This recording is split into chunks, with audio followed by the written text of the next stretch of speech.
자, 특권과 면제 인정 범위 관련해서 장소적 범위가 있겠습니다. 자, 외교 간의 특권과 면제는 접수국 후 관할 지역 전체에서 인정이 되고요. 공해상의 접수국, 항공기나 선박도 관할 지역에 포함된다. 이렇게 보겠습니다. 자, 외교 간의 특권과 면제가 접수가 아닌 제3국에서도 인정되느냐.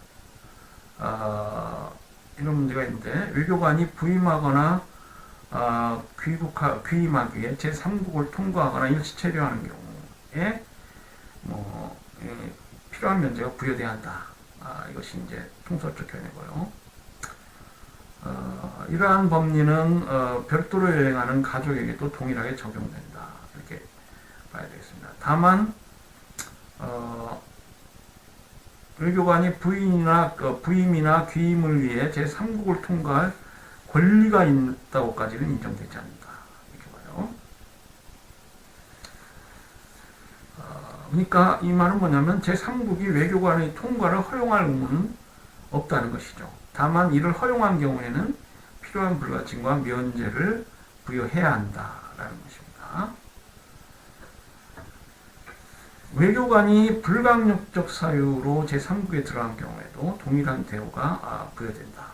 협약 제40조 4항에 그렇게 되어 있습니다. 자, 외교관이 휴가와 같은 사적인 목적으로 제3국에 체류하는 경우는 어떻게 되겠느냐. 이러한 경우에는 이게 사적인 목적이니까 그 제3국이 그에게 외교관의 특권과 면제를 부여할 의무가 없다고 봅니다. 그래서 이제 과거에 북한 외교관이 담배나 양주 또는 마약을 멸수하려는 혐의로 체포되었다는 보도가 적잖은데요. 이러한 경우는 그것이 공적인 기능하고는 상관이 없다는 것이죠. 예컨대 체코 주재 북한 외교관 김영구가 1991년 3월 스웨덴에서 엄청난 양의 헤로인을 밀매하려다 체포되어 징역 10년형을 선고받은 사건이라든지 등등 이런 것들은 외교관의 공적 기능하고 상관이 없다. 그래서 특권과 면제를 부여할 필요가 없다. 자, 장소적 범위 관련해서 2002년 중국계 네덜란드인 양빈 사건을 우리가 생각해 볼 필요가 있습니다.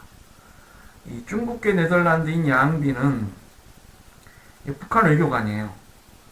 신의주 특별행정부 장관으로 북한 정부가 임명했고 또 북한 국적 외교관 신분 이걸 부여했습니다.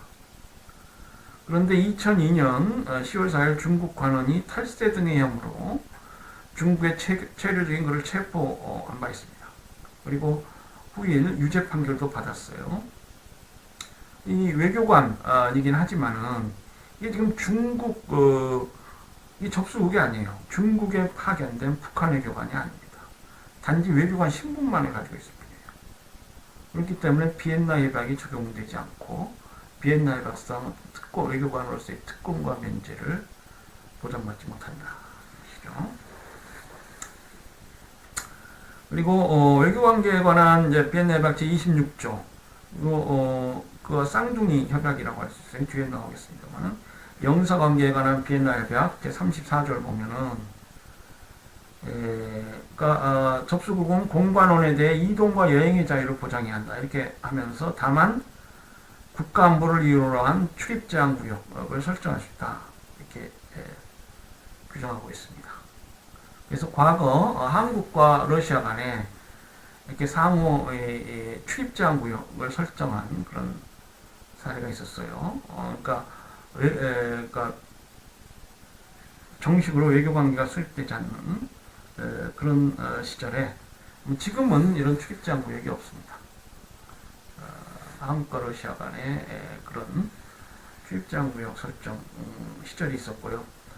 특히 아까도 나왔지만 펠스나 낭그레타, 디필물랄지 이런 외교적 갈등이 정식 외교 관계 수립 이전에는 왕왕 있었습니다. 자, 다음으로 영사제도에 관해서 보겠습니다. 영사제도는 외교사절제도보다 더 오래된 그런 전통을 가지고 있고요. 그러니까 과거 그 중세 이탈리아 도시국가 상인들 관련해서 지중해 무역 시대로 뭐 거슬러 올라간다 이렇게 우리가 봅니다. 영사관계에 관한 법 국제법은 이제 관습국제법의 형태로 쭉 존재하다가 1963년 그러니까 외교관계에 관한 비엔날 협약이 만들어진 2년 뒤에 영사관계에 관한 비엔날 협약이 채택된 바 있습니다. 2016년 12월 현재 179개국이 당사국이고요. 한국 역시 1977년 유보 없이 가입한 바 있습니다. 영사관계는 국가 간 상호 합의로서 수립되고요. 외교관계 수립에 합의했다면 달리 의사표시가 없는 영사관계의 수립도 동의한 것으로 봅니다. 반면에 외교관계가 단절됐다고 해서 자동적으로 영사관계가 단절된다고 의미하지는 않습니다. 영사협약 제2조에 이렇게 되어 있어요. 자, 영사에는 본국에서 파견되는 법무영사, 그리고 주로 현지 인사 중에서 임명되는 명예영사가 있습니다. 통상적으로 영사라고 하면은 전자를 가리킵니다.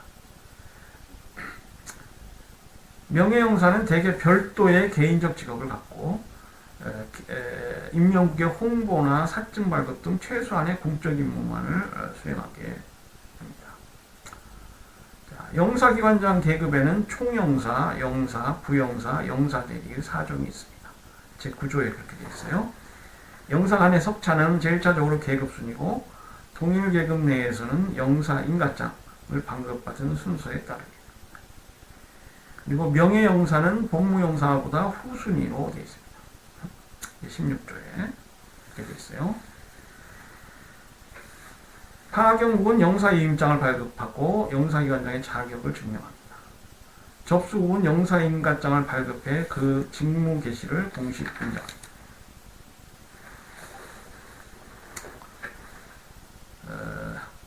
자, 우리 교재 502페이지 보면은 한소 수교의전의 영사처라고 사례가 되어 있습니다. 이건 아까 뭐 설명드린 바가 있는데요. 한국과 구소련 간에 정식 수교의전에 이제 영사처를 개설하고 그랬는데요. 뭐 아까 말씀드린 출입제한구역 설정이랄지 뭐 등등 여러 가지 어떤 제한적이고 서로 정식 수교의전이니까 여러 제한 그리고 또 어떤 경우에는 뭐 외교적 갈등도 발생했고요. 뭐 그런 설명이 되어 있습니다. 보시고요. 자, 영사의 직무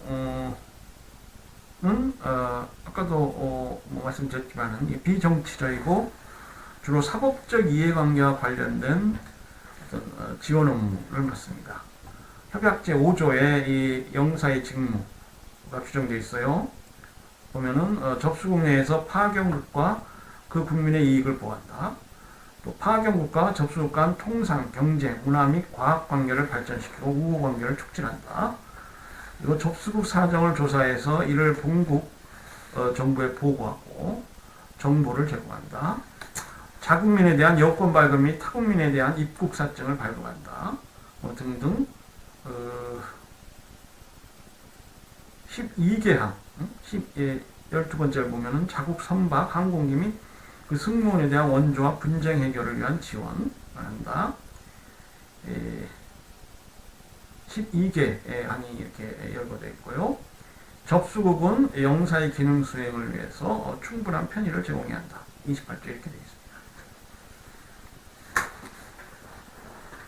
있습니다. 영사의 직무와 관련해서 자주 문제가 발생하는 분야는 그 자국 시민의 뭐 형사 절차 문제입니다. 그러니까 현지에서 체포 구금 등 자국민과의 통신 접촉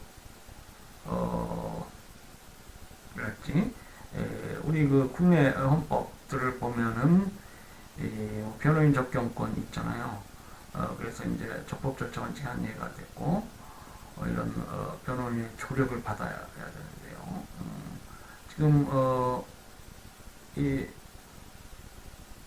범죄인이 이제 외국에 있으니까 특히 이 영사가 어떤 이러한 경우에 중요한 의미를 갖습니다. 그래서 보면은 외국인을 체포 구금한 국가는 그가 자국 영사를 접견할 권리가 있음을 지체 없이 고지해야 한다. 이 지체 없이 고지해야 돼요.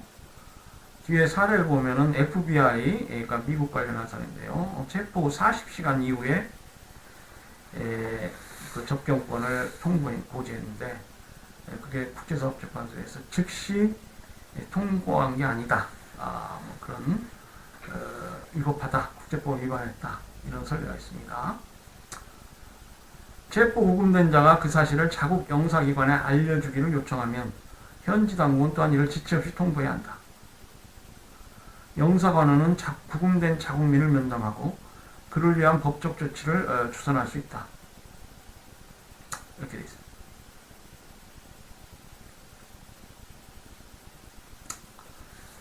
예. 자, 이 라그랜 케이스는 영사의 자국민 접견권의 법적 성격 관련한 것인데요. 이 독일인 이 라그란드 형제가 미국에서 살인 및 은행 강도 혐의로 체포돼서 1982년도에 체포되어서 1999년에 사형이 집행된 그런 사례입니다. 쭉 형사절차가 진행되다가 사형이 집행됐고요. 영사관계에 관한 비엔나 제36조 1항에 따르면 이들은 체포 직후 본국 영사의 조력을 받을 수 있음을 지체 없이 고지받았어야 했으나 미국 관원은 1998년에야 이 사실을 통지했다.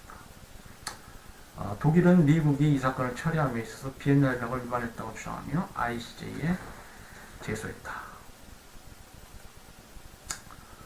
독일은 미국이 영사접근권을 알려주지 않음으로써 협약 당사국인 독일의 권리를 침해했을 뿐 아니라 라그란드 형제의 권리를 침해했고 결국 이들에 대한 독일의 외교적 보호권도 침해했다고 주장했다. 자, 영사접견권 이건 이제 독일의 권리죠. 이게 ICJ는 이제 독일하고 미국이 당사자가 되어서 다툰 것인데요. 미국은 비엔나 협약 제36조 1항의 위반을 시인했으나 이는 국가의 권리이지 개인의 권리를 의미하지 않으므로 그러니까 독일의 권리를 침해한 것은 인정한다. 독일 정부에 대한 사과, 국제법상 뭡니까 보상 방안의 하나가 이게 사과죠. 사과, 정신적 만족. 그러니까 그로서 사건이 일단락 지어질 수 있지 않냐 이렇게 주장을 했는데 다수결적 견해는 물론 이 협약상 외교관의 이런 특권과는 이제 국가의 권리이지만 또 다른 일면 개인의 권리이기도 하다. ICJ는 그렇게 봤습니다. 원문 있으니까요. ICJ 판결문 원문의 일부가 이렇게 제시되어 있으니까 한번 읽어보세요. 그래서 이런 사례들은 독일 외에도 많이 있습니다. 1998년에는 파라과이인 사건. 그러니까 미국은 외국인들이 많아요. 우리가 무슨 속된 말로 이렇게 짬뽕 국가라고 하나요?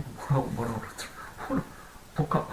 예, 다인종 국가죠. 그래서 이 파라과이인이 미국에서 심각한 형사범죄를 범하고 결국 미국이 해당자 사형을 집행하고 그런 사례인데요. 그래서 파라과이가 제소했다가 ICJ 제소했다가 처리한 사건이 있습니다. 또 2003년에 멕시코인 사건이 있어요. 메들린 버서 텍사스. 이 텍사스는 이제 미국의 큰 주의 하나입니다. 민사, 형사, 특히 민사, 형사, 이 사건은 이제 형사죠. 이런 주 법원이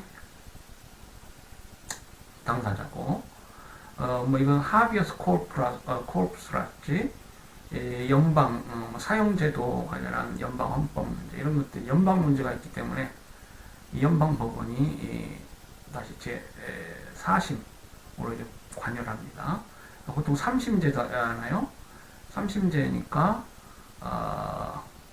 그런데 이 사건은 이제 결국 이제 텍사스 주 법원이 피고가 되고 연방법원에서 연방 문제로 다뤄진 그런 사건이죠. 그래서 결국 이와 관련해서 ICJ 국제사법재판소가 계속 이 영사협약에 기초해서 미국 그 형사 관할권에 관한 국가관행에 관해서 위반을 많이 선언했어요. 이게 국제법과 국내법의 관계에 관련한 전형적인 한 사례가 되겠습니다. 자, 그러니까 이 사례에서 미국 연방정부는 ICJ 판결을 이행할 의향이 있었어요. 연방정부는 그래도 외교관계에 관해서 연방헌법상 조약을 체결한 주체가 되고요. 주정부는 조약 체결권이 없죠. 그래서 국제사법재판소를 존중하려고 했지만은 주정부는 실제 사형을 집행했습니다.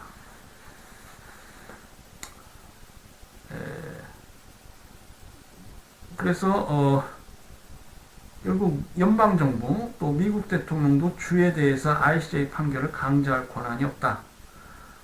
이렇게 판단한 바 있고요. 연방대법원도 ICJ 국제사법재판소 판결 그 자체가 미국의 어떤 국내법적 구속력을 가지지 못한다. 그렇게 되어 있습니다. 그러니까 이게 연방국가고 연방헌법체제에서 연방정부와 주정부 간의 관계 이런 것들도 문제가 되는데요. 실제로 이 연방정부와 주정부가 갈등이 일어난 대표적 사례가 뭡니까? 남북전쟁이잖아요. 11호 19세기 중엽에 링컨 대통령의 북군이 이제 승리해가지고 연방헌법에는 이제 그 연방정부를 위해서 필요한 연방정부의 권한 이외에는 모두 주정부의 권한이 유보되어 있다. 이런 조항이 있어요. 수정헌법 제10조에 보면. 그러니까 실제적으로 이게 주정부가 굉장히 국가성이 두드러지게 됩니다. 그러니까 노예제도 관련해서 결정적으로 연방정부와 주정부가 이제 분열, 대립하게 되죠. 그래서 남북전쟁이 일어나고 결국 전쟁을 통해서야 겨우 노예제도가 폐지되는데 수정헌법 제13조, 14조, 15조 그겁니다. 그러니까 그 연방정부가 연방 시스템화에서 주정부를 직접적으로 구속할 수 없는데 그 유일한 예외가 바로 이 13조, 14조, 15조. 그러니까 전쟁을 통해서야 결국 연방정부와 주정부의 어떤 직접적 구속력이 있는 그런 헌법 조항을 두게 되고 뭐 그렇게 됩니다. 그래서 요컨대 우리가 이제 미국 헌법까지 자세히 알기가 뭐하고요. 국제법과 국내법의 관계 관련해서 의미가 있다. 여러분이 그렇게 이해하시면 되겠습니다. 그래서 결국 미국은 이제 국제사회에서 면목도 있고, 그래서 영사관계에 관한 비엔나 협약, 강제적 분쟁 해결에 관한 선택의 정서를 탈퇴한 바가 있습니다. 2005년도에. 그리고 이제 미국의 국내 국제법학자들은 미국 정부는 이 ICJ 판결을 존중하고 국제법 존중 태도를 보여라 이렇게 항의하기도 하고 그렇게 그런 이 문제가 발전한 바 있습니다. 영사관계에 관한 비엔나 협약 제36조 1항 B호를 보면은 말씀드린 대로 외국인을 체포한 당국은 지체 없이 영사접견권의 권리를 통제한다 이렇게 돼 있어요. FBI가 40시간이 지나서 영사접견권을 고지했는데 그것이 비엔나 협약 위반이다 이렇게 봤고요. 2010년도 리비아의 한인 사건이 있습니다. 리비아 정부가 현재 유학 중인 한국인을 불법 선교 혐의로 체포했고요. 2010년도 6월 15일에요. 그 한 달 지나서 한 달 정도가 지나서 2010년 7월 17일 다른 한국인 한 명을 추가로 체포했습니다. 그 당시 이제 리비아 주 한국 외교관이 추방되기도 하고 양국 관계가 갈등을 겪고 있었는데요. 결국 이런 상황에서 체포된 한국인에 대한 면회도 인정되지 않고 한국 측은 물론 거듭 면회를 요구했죠. 명백한 국제법 위반이 되겠습니다. 1997년 중국의 한인 마약 사범 사건이 있어요. 우리 교재 506페이지 보면은 설명이 되어 있어요. 1997년 9월 중국에서 한국인 수명이 마약 사범으로 체포된 바 있습니다. 그중 한 명은 재판 도중 사망했고 신모 씨는 2010년 10월 3일 사형을 집행당했습니다. 그런데 이런 과정에 아무런 통보가 없었어요. 나중에 보니까 사형 판결문이 한국 영사관에 팩스로 보낸 사실이 확인되었습니다. 그러니까 사형 판결문 한 장 쫙 보낸 거예요. 중국 정부는 지금 모든 절차가 제대로 통보됐다 이렇게 주장하는데요. 그게 사실이 아닌 것 같아요. 그래서 이런 중대한 사건에서 우리 한국 정부가 중국 정부로부터 사형 판결문 한 장 이렇게 팩스로 받은 것에 불과해서 이게 한국의 망신외교다. 그 당시 이제 신문에서 그렇게 돼서 특필되고 했습니다.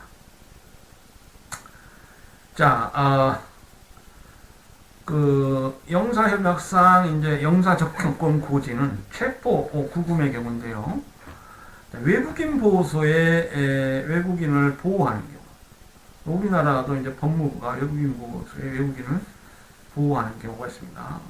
국내 불법 체류자인 경우라든지 그런 경우에. 그러면은 이 영사접견권 고지 여부가 적용되느냐?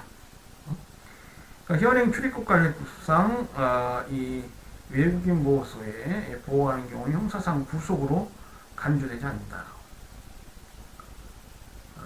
또 법관의 체포영장도 요구되지 않는다. 이렇게 되어 있습니다. 그래서 이러한 경우에 영사접견권 고지할 국제법상 의무가 존재하느냐 이런 문제가 있습니다. 한번 여러분 생각해 보시고요.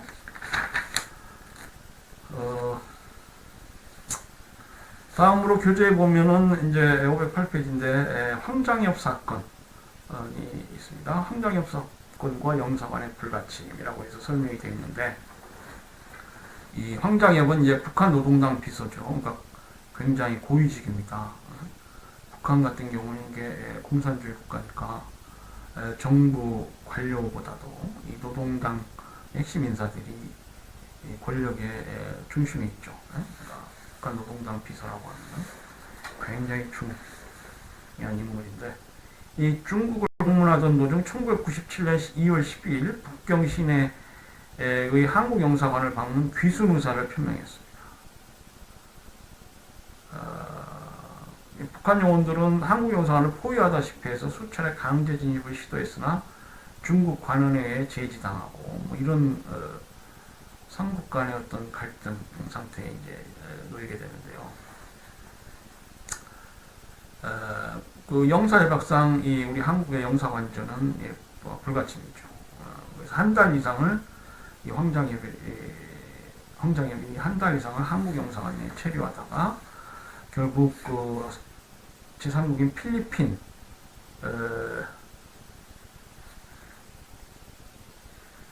가는 형식으로 중국을 출국하게 됩니다. 그래서 결국 필리핀에서 다시 한 달 머물다가 서울로 입경하게 되는데요. 이 중국 정부나 북한 정부는 특히 이제 중국 정부는 계속 영사관은 외교적 비호권을 갖고 있지 않다. 우리 국제사법재판소 판례도 일반적인 외교적 비호권을 인정하지 않고 있죠.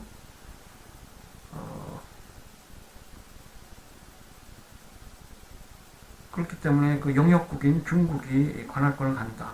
이렇게 계속 주장이었습니다. 그러나 어쨌거나 중국은 결국 영사협약에 따라서 국제법상 한국의 동의가 없는 한 중국 관원이 한국 영사관에 진입할 수 없게 되는 것은 당연했고요. 중국도 그걸 인정하였습니다. 그래서 결국 영사관제에 강제 진입해서 황장엽을 데려간다거나 하진 않았고 황장엽 본인의 의사를 감안해서 출국을 허용하게 됩니다. 다음으로 이 미 국내 법원 판결인데요. U.S. Court of Appeals, 미 항소법원, 제9항소법원 사건입니다. 2002년도 사건인데 영사의 재판 관할권 면제가 규정되어 있는데 그 범위가 어떻게 되냐, 그에 관련된 사례입니다. 자, 보면은 아래 판결문에 S로 표기된 사람은 재판 당시 미국 샌프란시스코 주재 한국 총영사관의 부영사로 재직 중이었다. 그는 중국 근무 시 가사노동인으로 고용하던 중국 국적의 원고를 미국으로 부임 후에도 계속 고용하고 있었다. 원고는 장시간 가사노동에도 불구하고 최소 임금도 받지 못했고 아파도 병원으로 데려가지 않았다고 주장하며 소를 제기했다.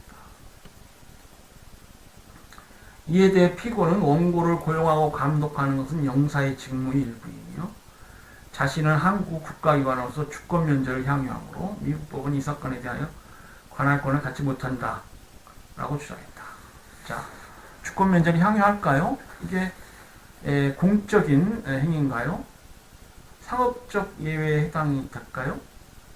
민사관계 같은데요. 자세한 사실관계가 있어야 되겠지만은 가사노동인을 고용하고 사용하는 것, 이건 뭐 사적인 성격이 강한 것 같고요. 주권 면제, 이게 국가가 그 계약의 당사자인가요? 그렇지 않는 한 뭐 외교 면제만을 주장할 수 있고, 국가가 계약의 당사자로서 주권 면제를 하더라도 뭐 상업적 예외에 해당이 될 것 같습니다. 이에 대하여 재판부는 가사노동인의 고용은 정부의 공적 행위라기보다는 영사의 사적 행위이며 가사노동의 내용 역시 영사 기능의 수행이라고 보기 어려우므로 피고 측이 주권 면제나 영사 면제를 인정받을 수 없다고 판단했다. 영사 면제를 인정받기 위해서도 이게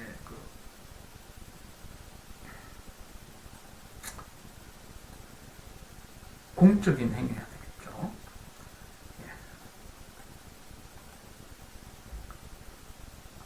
자, 그 항소부 원문 판결을 보면은 nor are defendants entitled to sovereign immunity under the FSDIA. Under the FSDIA, Foreign Sovereignty Immunity Act입니다. 주권면제법, 외국 주권면제법이에요. 미국 사람들이 약을 많이 써요. 우리나라도 이게 과거에는 약을 많이 안 썼는데 점자라서 우리나라는 약을 별로 많이 안 써요. 그런데 우리 요즘 젊은이들은 약을 많이 쓰대요. 그러니까 뭐 이게 진보 정권, 보수 정권 이거 관련이 있나요? 한국말 사람들이 약을 많이 안 쓰는데 이게 외국 주권 면제법입니다. Mrs. S is not a government official and therefore not a foreign state for purposes of the FSIA. 그래서 외국 주권 면제법상 외국이 아니다. Mrs. 이 사람은 부영사, 영사일 뿐이고 외국 국가 기관이 아니다.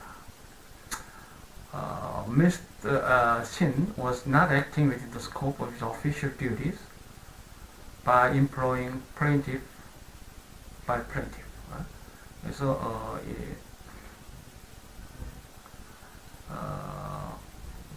이게 부부인 것 같아요. Mr. and Mrs. Shin. 그러니까 이게 뭐 아까 명예영사 얘기도 했습니다만 현지국에서 좀 인망이 있는 신망이 있는 자들을 명예형사로 임명하고 뭐 그렇기 때문에 그런 뭐 부부인 경우도 많이 있고 그럴 것 같은데요. 미스터 신은 원고를 고용함에 있어서 자신의 공식적 권한 범위 내에서 행동한 게 아니다. 사적인 것이다는 얘기죠. Furthermore, even if Mr. S could be considered foreign state, 만약에 이게 영사로서 외국 기관 정부로 이게 간주된다 하더라도 His behavior falls within the FSIA's commercial activities exception to sovereign immunity.